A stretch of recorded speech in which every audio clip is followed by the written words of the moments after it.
Maafkan aku yang telah lancang menulis tentangmu, lalu diam-diam membaca secarik senyumanmu, kemudian membisikkannya kepada selembar kertas tentang pesonamu, ditemani oleh sebuah pena yang menghiasi betapa indahnya makhluk ciptaannya.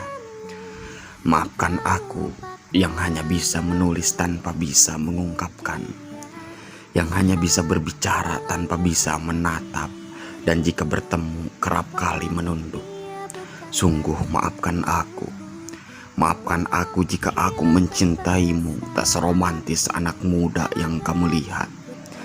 Karena romantis versi mencintaimu adalah dengan menjaga dan menghormatimu. Meski aku belum bisa merangkulmu dari dekat, tapi doaku tetap melekat untuk dirimu.